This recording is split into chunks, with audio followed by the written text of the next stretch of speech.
Okay. Sir ఇందాక మనం discussion చేసినప్పుడు కాల్షియం అండ్ విటమిన్ డి అని చెప్పేసి మీరు అన్నారు. చాలామంది డాక్టర్ ప్రిస్క్రిప్షన్ లేకుండానే వాళ్ళు జనరల్‌గా డైలీ కాల్షియం టాబ్లెట్స్ వేసుకోవడం జరుగుతుంది.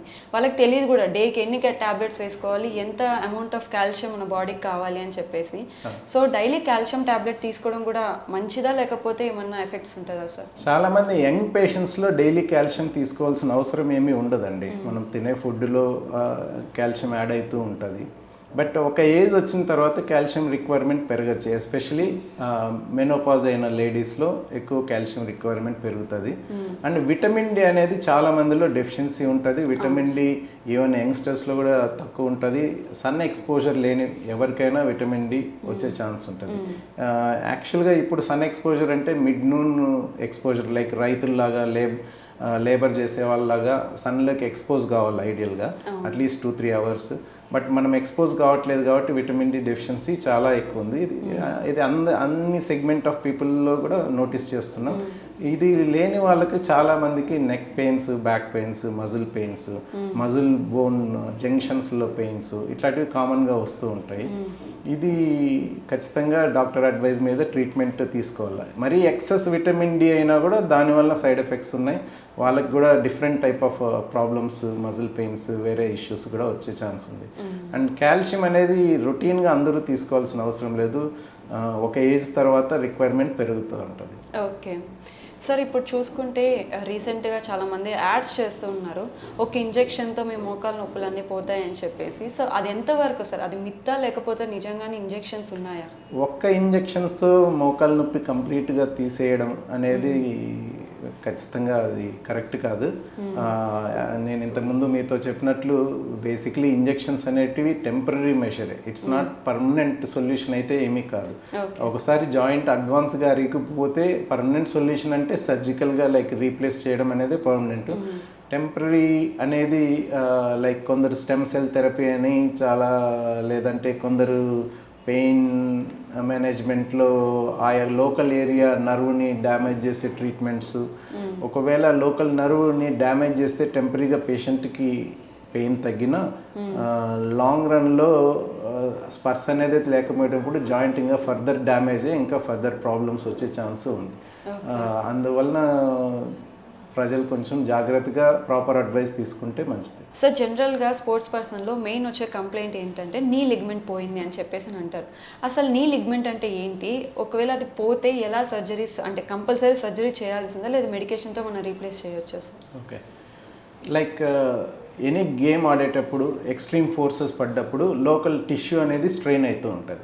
ఎస్పెషలీ మనం మజిల్స్ కానీ స్ట్రాంగ్ లేకుండా క్యాజువల్గా అకేషనల్గా అట్లా ఆడినప్పుడు మజిల్స్ అనేటివి రియలీ డైనమిక్ ఉంటాయి, స్ట్రాంగ్ ఉంటే ఆ ఫోర్సెస్ని మజిల్స్ అబ్జర్వ్ చేసుకుంటాయి. అట్లా లేనప్పుడు డైరెక్ట్గా అకేషనల్గా ఆడి ఆ పడ్డ లోడ్ ఎక్సెస్ అయినప్పుడు ఆ లోకల్ టిష్యూ అనేది స్ట్రెయిన్ అవుతుంది. జనరల్గా జాయింట్ చుట్టూ ఉండేటివన్నీ లిగమెంట్స్. మెయిన్గా సైడ్కి ఇటు side medial and lateral collateral ligaments అంటాం, సైడ్ ఉండేటివి. అవి మైనర్ ఫోర్సెస్కి వేరియస్ గ్రేడ్స్లో బ్రేక్ అవుతుంటాయి. కొన్ని ఫైబర్స్ చిరిగాయా, మీడియం సైజ్ చిరిగాయా, మొత్తం చిరిగిపోయింది అనే దాన్ని బట్టి లైట్గా చిరిగినప్పుడు ఏమి సర్జరీలు అవసరం లేదు. జనరల్గా 4 to 6 weeks టైంలో హీల్ అవుతుంటాయి. క్వశ్చన్ వచ్చేసి కొన్ని రోజులు రెస్ట్ ఇవ్వాలా లేదా అనేది క్లినికల్ సివియారిటీ బట్టి సర్జన్ డాక్టర్ అడ్వైజ్ చేస్తుంటారు.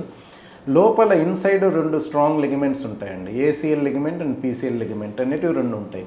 జనరల్గా ఎనీ రొటేషనల్ ఫోర్స్ పడ్డప్పుడు మనం గేమ్స్ ఫుట్బాల్ ఆడేటప్పుడు ఇట్లా ఏదైతే ఒక బోన్ పైన ఇంకో బోన్ బాడీ రొటేట్ అయినప్పుడు ఆ లిగమెంట్ ఏసీఎల్ యూజువల్గా బ్రేక్ అవుతూ ఉంటుంది యంగ్స్టర్స్లో. ఎస్పెషలీ ఏసీఎల్ లిగమెంట్ బ్రేక్ అయితే జనరల్గా సర్జికల్ ఇంటర్వెన్షన్ యంగ్స్టర్స్లో 100% అవసరం అవుతుంటుంది. సరే, సర్జరీ చేయకపోతే ఏమైపోతుంది అంటే లైఫ్ విల్ గో ఆన్. అంటే ఏసీఎల్ లేకపోయినా మనుషులు అట్లే క్యారీ ఆన్ అవుతుంటారు.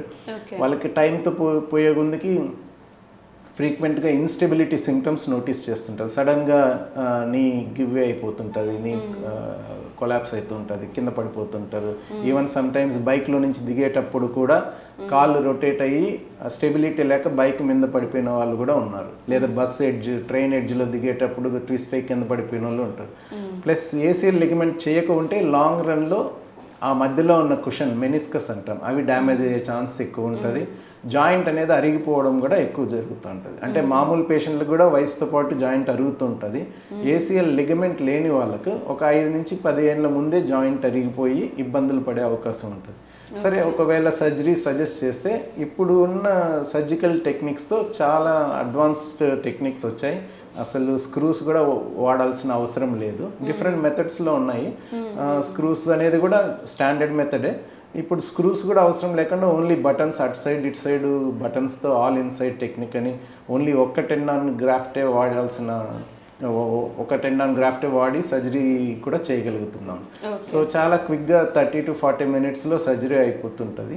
దో కొంచెం ఎక్స్పెన్సివ్ అయినా కూడా ఇది హై ఎండ్ టెక్నిక్లో క్విక్గా రికవరీ, క్విక్గా పేషెంట్ బ్యాక్ టు నార్మల్ అవుతున్నారు. ఇప్పుడు మళ్ళీ ఒకసారి బాగా మజిల్స్ కానీ స్ట్రెంగ్త్ అయినాక back to world class sports కూడా వెళ్ళిపోవచ్చు ఈ సర్జరీ తర్వాత. ఓకే సార్, ఇప్పుడు మనం బోన్ ఫ్రాక్చర్స్ తీసుకుంటే ఫ్రాక్చర్ అయినప్పుడు 2 టైప్స్లో మీరు చేస్తారు. ఒకటి సిమెంట్ కట్టు, లేదు అని అంటే రాడ్ వేయడం జరుగుతుంది. సో రాడ్ అనగానే చాలామంది పేషెంట్స్ భయపడతారు కూడా, అంటే ఫ్యూచర్లో ఇన్ఫెక్షన్ అయ్యే ఛాన్సెస్ ఏమైనా ఉంటుందా, ఎప్పుడు రిమూవ్ చేయాలో కూడా చాలామందికి తెలియదు. కొంతమంది ఇంకా మళ్ళీ అయిపోయింది కదా డాక్టర్ కన్సల్టేషన్ కూడా చేయరు, ఆ రాడ్ని అలానే క్యారీ చేస్తూ ఉంటారు. సో రాడ్ అనేది వన్స్ వేసినప్పుడు అంటే సర్టెన్ పీరియడ్ టైం ఉంటుందా సార్, ఈ టైంలో రిమూవ్ చేసేయాలని రాడ్ అనేసి? ఓకే, మనం టైప్ ఆఫ్ ఫ్రాక్చర్స్ బట్టి, ఏరియా ఆఫ్ ఫ్రాక్చర్ బట్టి కొన్నిటిని జస్ట్ ప్లాస్టర్తోనే ట్రీట్ చేస్తున్నాం. మోస్ట్లీ ఒక 70 to 80% times just plaster management ఫ్రాక్చర్సే ఉంటాయి. Like for example wrist fracture, చిన్న క్రాక్ ఉంటుంది. సో జస్ట్ ఒక 4 to 6 వీక్స్ ఆ ఫ్రాక్చర్ ఆ జాయింట్ని కదలకుండా పెడితే చాలా మందిలో హీల్ అయిపోతుంది.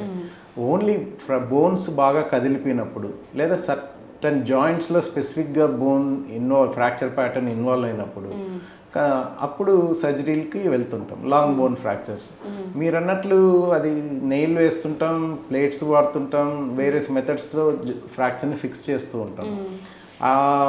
దాంట్లో అగైన్ స్టెయిన్లెస్ స్టీల్ ఉంటాయి, టైటానియం ఉంటాయి. బట్ ఏది వాడతామా అనేది పేషెంట్ అఫోర్డబిలిటీ బట్టి ఉంటుంది. ఒక్కొక్కసారి టైటానియం అంటే కొంచెం అడ్వాంటేజ్ ఉంటుంది, కొంచెం లైట్ వెయిట్ ఉంటుంది, కొంచెం రేపొద్దున లోకల్గా ఏదైనా ఎంఆర్ఐ స్కాన్ చేయాలంటే కూడా అవి అడ్డం రాకుండా ఉంటాయి. అది కొంచెం అడ్వాంటేజ్, బట్ ఎక్స్పెన్సివ్ ఉంటాయి. ఇది ఏ మెటల్ వాడినా కూడా అల్టిమేట్లీ ఫ్రాక్చర్ యునైట్ అయ్యేదానికనే దాని పర్పస్. సో అది maybe few months, 3 months or 4 months depends on the location. ఒకసారి ఫ్రాక్చర్ అయిపోయాక వాటి రోల్ ఏమీ ఉండదు. సరే, తీయాలా అనేది ఇంకా డిపెండ్స్ ఆన్ ద కండిషన్ అండి. ఇప్పుడు కొన్ని ఏరియాలో అసలు తీయాల్సిన అవసరం ఎప్పుడూ ఉండదు. పేషెంట్తో పాటు లైఫ్ టైం ఆ ఇంప్లాంట్ ఉండొచ్చు, ఇష్యూ ఏమీ ఉండదు. కొందరిలో ఏమవుతుందంటే ఆ మెటల్ చుట్టూ సాఫ్ట్ టిష్యూ ఇరిటేషన్ కొందరిలో ఉంటుంది. ఆ లోకల్ టిష్యూ స్లైడ్ అయ్యేటప్పుడు నొప్పి వస్తూ ఉంటుంది. అట్లాంటప్పుడు తీసేస్తుంటాం. ఒక్కోసారి చిన్నపిల్లల్లో ఏదన్నా మెటల్ పెట్టి ఒక్కోసారి వీలైనంత వరకు తీసేయడానికే ట్రై చేస్తుంటాం. అడల్ట్స్లో ఇబ్బంది లేనంత వరకు అవి లైఫ్ టైం ఉంటాయి. మళ్ళీ తీయాలంటే కూడా అదొక పెద్ద ప్రొసీజర్. ఒకవేళ తీయాలి అని అనుకున్నప్పుడు అట్లీస్ట్ సంవత్సరం అన్నారో మెయిన్ బోన్స్ బాగా హీల్ అయిన తర్వాతనే మనం మెటల్ తీయడానికి ట్రై చేస్తుంటాం. తీసే ప్రొసీజర్లో ఒక్కొక్కసారి పేషెంట్స్కి ఒక్కొక్కసారి ఎక్స్ప్లెయిన్ చేస్తుంటాం, ఒక్కొక్కసారి మెటల్ అట్లే స్టక్ అయిపోయి ఉండొచ్చు, స్క్రూ ఒక్కొక్కసారి రాకపోవచ్చు. ఇంకా తీయగలిగితేనే ఒక్కొక్కసారి తీస్తుంటాం, రేరుగా ఒక్కొక్కసారి వదిలేయాల్సి వస్తుంటుంది. ఓకే, ఇబ్బంది లేకపోతే వదిలేయచ్చండి. Okay sir. సార్, ఇప్పుడు బోన్ ఫ్రాక్చర్కి ట్రీట్మెంట్ అనేది డిఫరెంట్ ఉంటుంది. సమ్ యాక్సిడెంట్ కేసెస్ వస్తాయి, కంప్లీట్ బోన్ అనేది క్రష్ అయిపోతుంది. సో అలాంటి పేషెంట్స్ వచ్చినప్పుడు మళ్ళీ ఆ బోన్ని రీప్లేస్ చేసి లేకపోతే ఆ బోన్ని రిమూవ్ చేసేయాల్సి వస్తుంది. ఆబ్వియస్లీ క్రష్ అయిపోయింది కదా, సో అది సర్జరీ ఎలా చేస్తారు సార్?